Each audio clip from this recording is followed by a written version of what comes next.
Hi, and welcome to LinkedIn for Entrepreneurs. I'm your host, Julia Zata, a LinkedIn strategist and ghostwriter, and lover of all things practical when it comes to visibility strategies. This podcast is for service-based business owners who want to build their brand on LinkedIn, attract new clients, collaborators, and speaking engagements without overthinking every post or sounding like a corporate robot. And yes, we're going to keep it actionable and fun. Let's dive in. Today I'm recording this episode a little bit on the fly because I had such a good conversation on a LinkedIn Live with Judy Parsons. She's a LinkedIn trainer and a lovely person. Honestly, you have to follow her and you have to subscribe to her YouTube channel ASAP. So our conversation was all around thought leadership, and I thought that what we shared was extremely valuable for you too, so that's why I'm recording this episode. And we discussed common questions about thought leadership. For example, like, what does it even mean?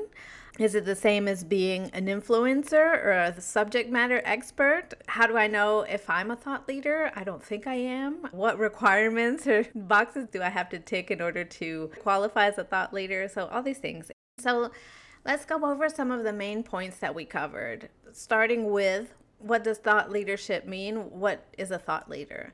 So the most simple definition of thought leadership is basically you're sharing your opinions on a subject that you have experience and knowledge in, right? So if whatever area or industry that you're working in, you have thought leadership because you have opinions about what's happening in your industry, about best practices, about misconceptions, about ethical or unethical behaviors.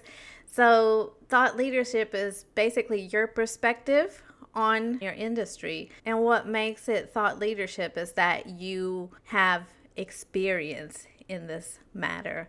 So basically, thought leadership is a professional opinion, which is different than just having a random opinion, because anybody can have an opinion about something, but not all of those opinions are rooted in experience and knowledge, etc. So thought leadership is basically your professional experience about the subject area or the industry that you are an expert in. And there's no specific boxes you have to tick in order to be a thought leader. It doesn't require a certain amount of years or qualifications.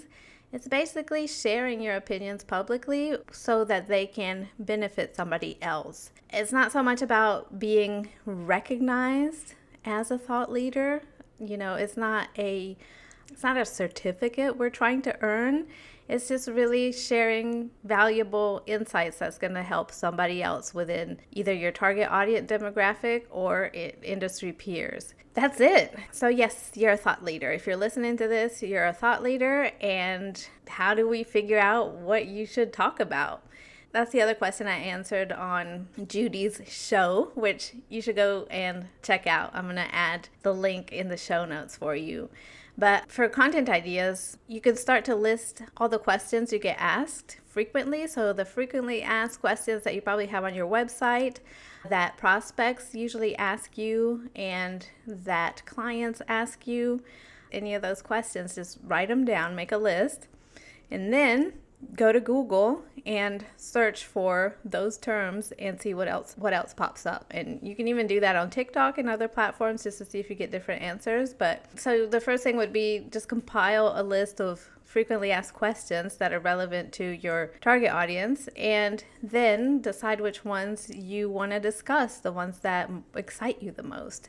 And that is how you can start planning your content. And then once that's all ready, it's really about putting your ideas in a format that is easy to consume, easy to understand, that people will find valuable. And we talked about that in the session with Judy. I went over my best practices for LinkedIn content writing. And I would start by saying that you want to make sure that each post just covers one topic.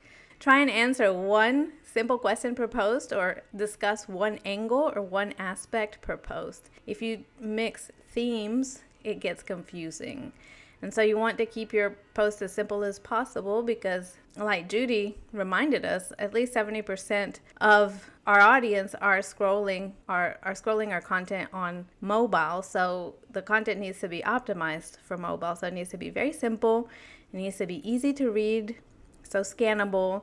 And it shouldn't be too long, because if we're trying to attract new viewers, people that don't know us, we don't want to make them tired by making them consume a long post. We want to keep it short and snappy so they get that dopamine hit that they clicked on our post for, and off they go, and they'll come back because it was a good experience. So yeah, thought leadership is really, all this rambling. I'm really struggling with this podcast format because I feel like I have to talk too much about something that I can just respond in a very short form. And I think it just has to do with the fact that I'm used to writing short form content. So it's like, why do I have to say it over and over again and keep going on about this when I answer the question?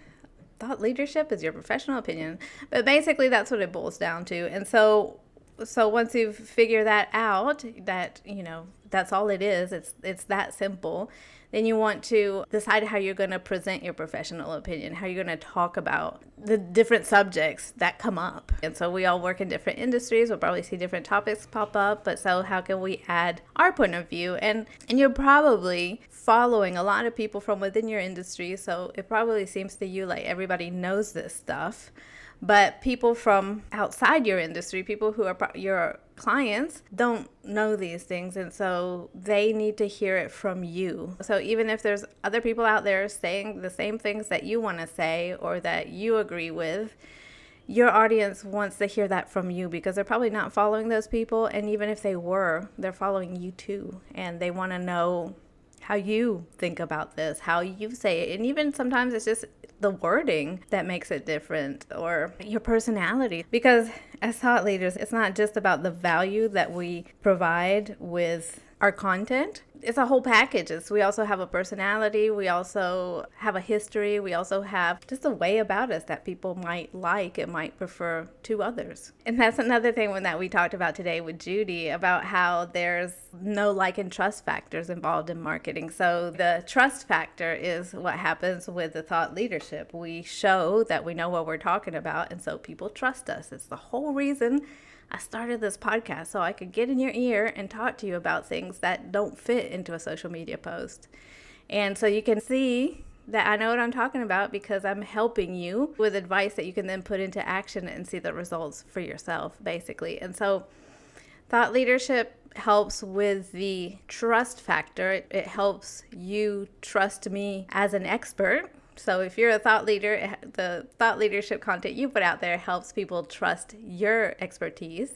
But then you also have to trigger the like factor, the know factor. So making people feel like they know you, making people decide whether or not they like you. You can't make people like you, but you can show aspects of your personality so that people can decide whether or not they like it, because they will find it familiar or not. And so when they find things about you that are familiar, relatable, they like you. And if they don't find those characteristics appealing, they won't like you. But that's outside of your control. What you want to do is give people the opportunity to know you and like you, and also give people the opportunity to not like you so that you can find your people and repel your non-ideal audience. All right, so I think I'm going to wrap this one up. I hope you found these thoughts about thought leadership valuable, and please check the link in the show notes because I'm going to link to the conversation I had with Judy, which I'm sure you will find interesting and valuable. Thanks for tuning in to LinkedIn for Entrepreneurs. If you found this episode helpful, please share it on LinkedIn or on your favorite social media platform.